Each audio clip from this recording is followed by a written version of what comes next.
It captures people's imagination, I think, first and foremost. Architecture does affect people in ways that maybe architects understand only after a building's built. People perceive architecture as simply being an object or a vessel within which people are housed. And that's clearly not what our sense of architecture is. What the hell is an architect? What does an architect do? You know, what is the difference between an architect and a builder?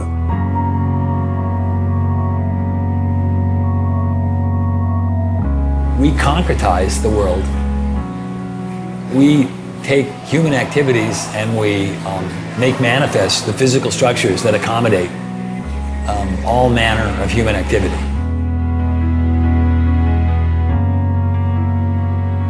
The design studio is a place where individual action and individual creativity is measured very directly by the people around them. When students are doing their job, they're shifting the focus of how we're talking and thinking about architecture.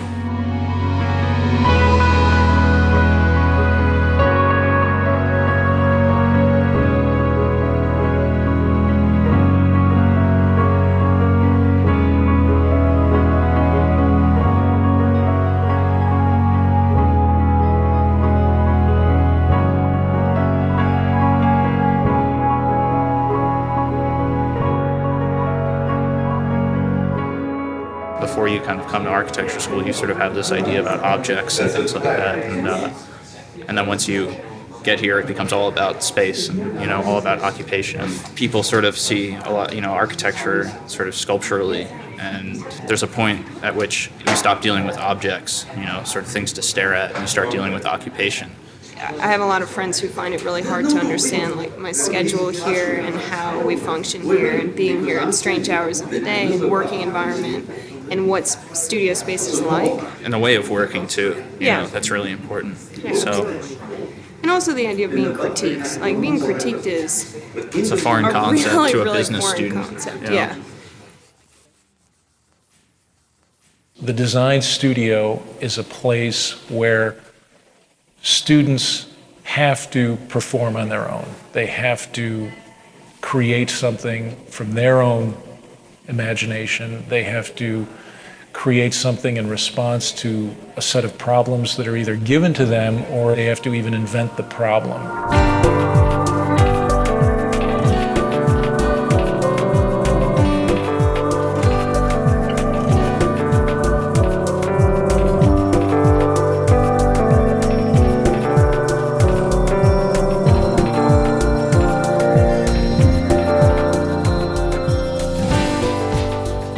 There's no other place that you can get this kind of culture. And we've been together for 5 years, like the whole group, right? So we know everybody. Everybody knows everything. It's like a second home. It's like a second community of people who are all struggling with the same questions. Now, when I worked at home, there was so much lacking in the projects. There's nobody to bounce things off of. The inspiration is at a minimum when you're on your own. Architecture education in US is one of the best because of this studio system. Always students hang around their own studio and talking, learning from others. That is the most important space for the education of architecture. It's like they were hating on Robert Moses because he's so insensitive and he tore down neighborhoods and this, that, and the other. It's like, you know what? Get in a car, drive on the West Side Highway, take the Triborough Bridge into Manhattan. Okay. And then you will understand what he was trying to do. That visual procession in the automobile, spectacular. No. It is spectacular. You're thinking about it now because oh yeah, of course. Now we sit in traffic and we look at it. But back then, like the city had to make that transformation. The great thing about architecture schools is it still takes place in a kind of space where people discuss the work together in a kind of both a personal way, a one-on-one way, and in a very public way. Ultimately, there's a kind of arena. There's a public arena where the work is discussed, where students can present themselves personally to other people and show that they have a stake in the work and what they really think about the work. And that's extremely important, I think, to the development of an architectural project, because that's ultimately how architecture at certain points is really developed in the real world. And it's both an important lesson, but it's also a way in which, through that kind of intensely personal and human contact, that the work gets better.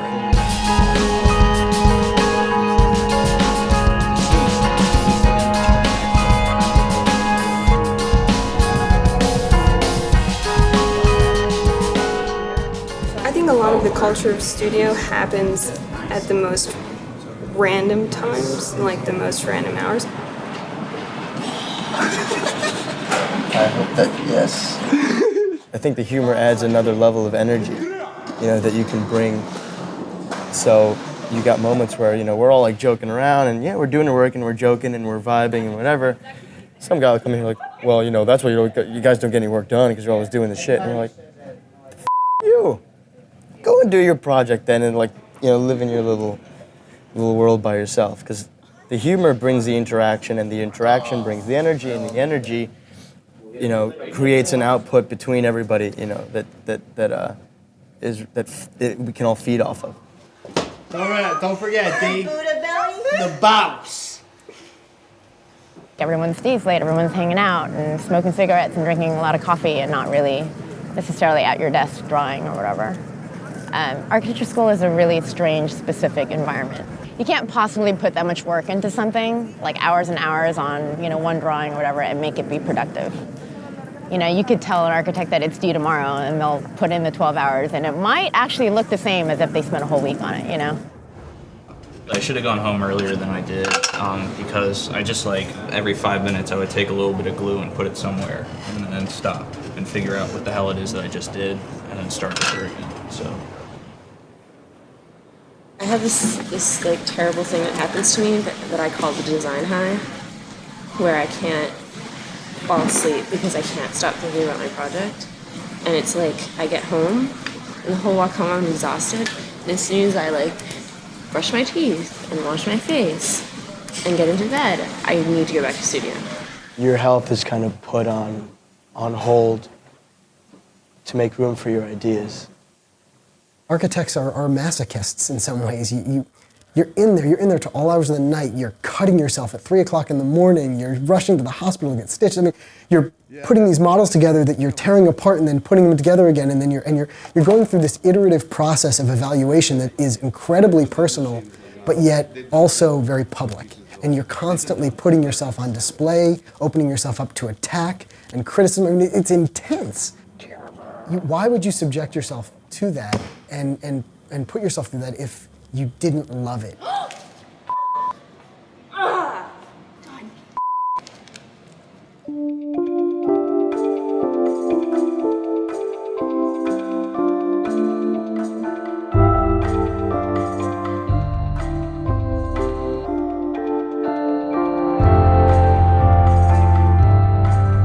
That's a conceptual mistake.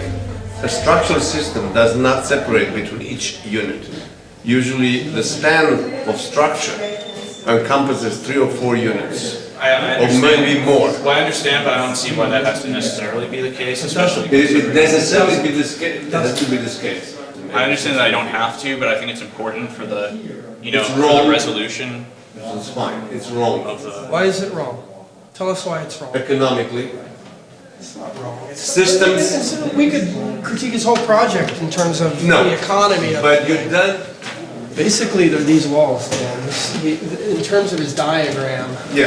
It's how Those have to be every other third wall is structural. I mean, then that completely ruins the areas. It does not ruin anything. It wasn't necessary to have that conversation. The point was made, and then that's it. I understood the point. They understood or I thought he understood my point. I thought that should be the end of it, and then there were more important things to talk about and other people that had to talk to them, and still talking about it for 20 minutes. One thing that I always have an issue with is students get so frustrated if they don't have a good critique. I think they misinterpret what a good critique is. I mean, by definition, it's a critique, it's a criticism. So if you go into a critique and all the critics, all they can do is blow hot air up your ass and tell you how great the project looks, well, that's still not, to me, that's not a good critique. They didn't criticize anything. To me, a good criticism is if you can inspire enough thought based on what they see and what they hear. If it inspires enough thought, then they will criticize. Not criticize in the sense of attacking. They're going to criticize because whatever you showed them inspired enough thought that they have their own opinion about the thing now. That's a criticism. I'm not gonna argue with you because I have a feeling it wouldn't be productive. We could go on all night. We could. I know that's not the point. You would stop and listen occasionally. We'd be able to find, you know, some resting spot here where we're kind of talking about the same thing, and you allow us to help you. The other thing I think that is sometimes very negative is the idea that the student should be trained to do a sales pitch in this jury process. I mean, I think that really probably the student should at first be silent, you know, and the jurors should really start to ask questions about the drawings and try to understand the project in a more Socratic way, you know, rather than this sales pitch followed by criticism. If you're a smart architecture student, you're listening very closely because you're not only interested in how that work is coming out of you, but also how other people are seeing it.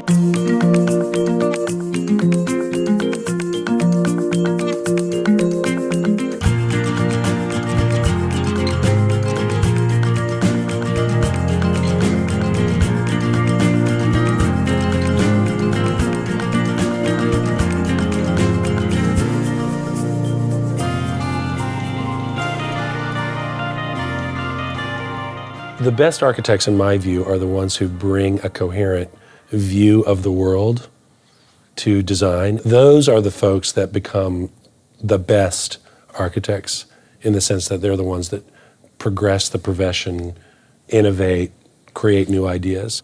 The most important thing about being an architect is learning how to think clearly.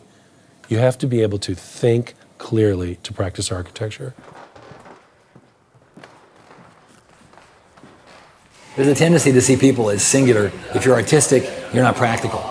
If you're practical, you're not artistic. That's totally preposterous. I mean, architecture is embedded in both worlds. And if anything, architecture is the connective tissue between these two kind of spheres. And it'd be impossible to live in one or the other. One, you'd be practical and never produce a piece of work of any interest. The other, you'd be producing work that has no meaning or no connectivity.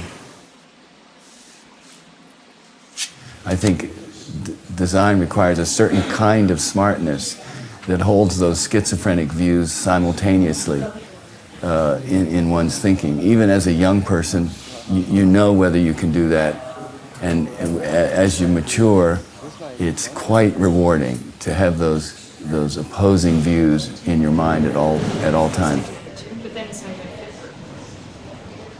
There's not just one role for an architect. There are all different kinds of contributions an architect can make in the culture. The question of what's a good architect, I think that there are many different perspectives that come at a project as it's developing. And what's important for the architect is to be able to listen to people outside of themselves and take that and then give something of themselves to a project and make something incredibly unique and wonderful. It has to be a person who's really willing to learn in a way that architects need to learn, which is they need to learn something every day for the rest of their lives. You've got to be, in a sense, kind of driven by that, in a sense, kind of inner force. But I think you also have to have the ability to kind of work through something and to be able to look at particular problems and be able to kind of listen and learn and examine with great patience some of those questions. So again, it's a kind of left brain, right brain kind of dichotomy that is, you know, constantly, those demands are constantly placed on you as an architect. There are other disciplines that bring other things to the table, but I think our ability to envision or imagine something that is not there, it's almost spooky to people. This notion that you can look at a site or look at a parking lot and see a building there, I think it's extraordinary. It's an extraordinary skill, and we are one of the few disciplines that can do that. I would not trade for anything the skill set that I learned in school, because it's very, very, very unique to our discipline, and that's what we bring to the table.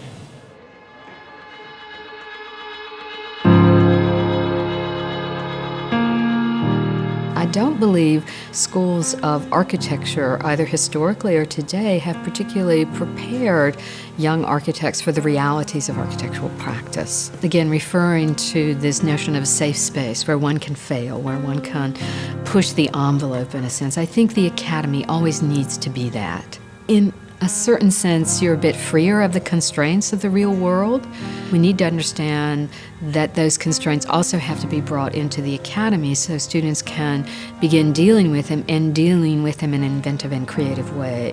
I think the academy should be a kind of idealized space, but it also has to be a kind of laboratory, a testing ground for the real world. And I don't think we're so good with the latter. I mean, we are still that ivory tower. Sometimes I think we lose a little bit of the reality of what our job is and what our profession is really about. I think people really forget the reality of what it's going to be like to be working as professionals.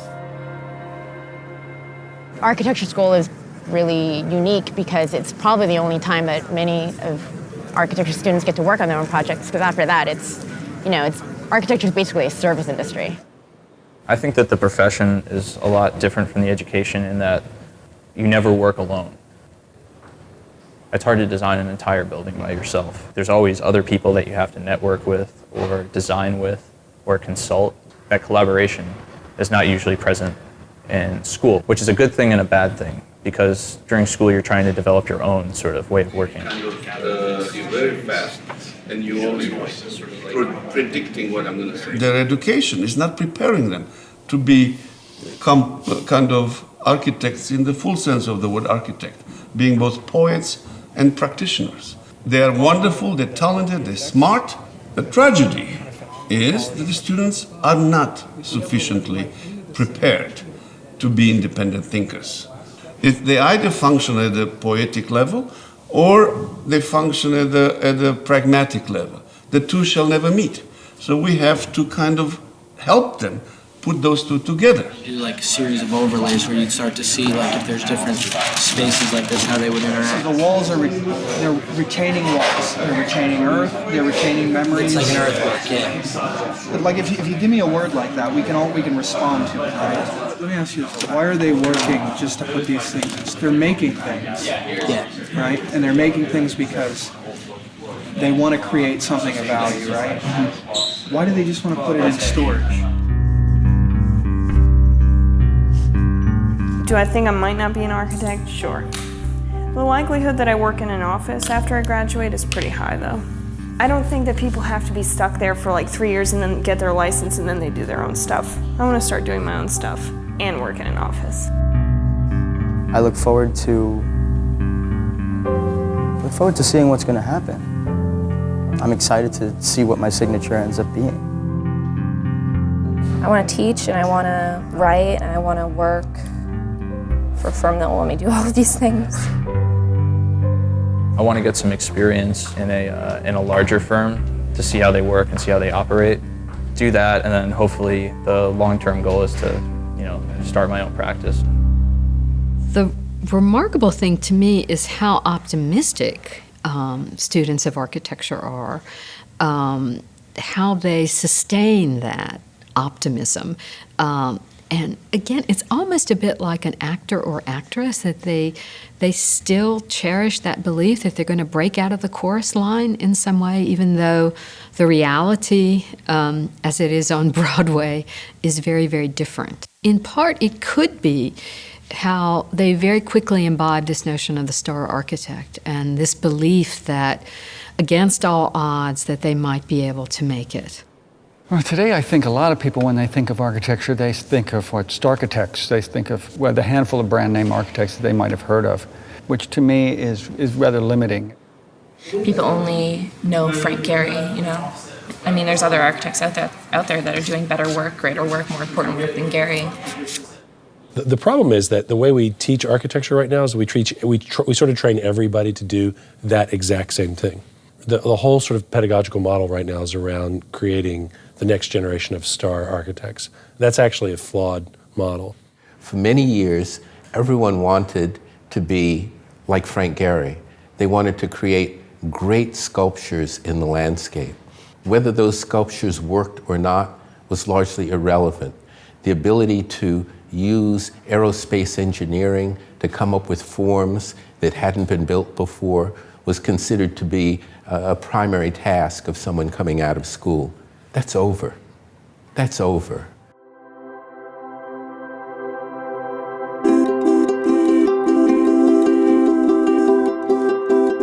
I would argue that this current generation of beginning students of architecture have the capacity to reshape a world like we've never seen before. And they need to have access to as much technology and as much discourse, meaningful discourse surrounding these techniques and these tools so that they're fully prepared to go out into the world in the future to do something positive and productive. Students are coming out, they're working with individuals around the world who need shelter and who need ways of living that are affordable and supportable and sustainable. The students themselves have been pushing to force faculty to think differently about the way faculty see the environment, use the environment, and create objects that serve not just the aesthetic interests of the architect. It's fundamentally an optimistic profession. You don't go into architecture if you're a pessimist, if you don't actually believe that the world can get better. So I think you've got a bunch of optimists that go into this design profession who actually believe that their buildings are going to make the difference in somebody's life. I think that the built environment is something that people have such an appreciation for. If you don't care about this, then like, what do you care about? It's about understanding human behavior, human desire, human want. Architecture is what you experience in your daily life on the street, the space of the street, how you navigate the street, how you relate to the buildings around you. People tend to think architecture is done for and by other people. It's, it's also done by you if you decide to maybe put a new window in your house or change the traffic flow in your house or your office. At architecture school, you got the freedom to, you don't like something, do something about it. That's what they told you for 5 years. Do something about it. Doesn't matter what, just do something about it. The school is kind of about a way of thinking, and what you're going to do in architecture school is not what you think it's going to be, That you're not going to go in there and be designing colonial homes and things like that. We don't just need shelter, we need atmosphere, and we need to be inspired. I think one of the most important things you can take from this school is not to lose your ambition. It's not just, 4 walls and a roof. There's more into it. There's like a life to it that I think we get here, and we should really take with us everywhere you go. You're gonna come to architecture school. I hope you understand the creative process. I hope you understand the transformation that your mind and body and psyches is gonna go through. Because there is nothing absolute about this.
What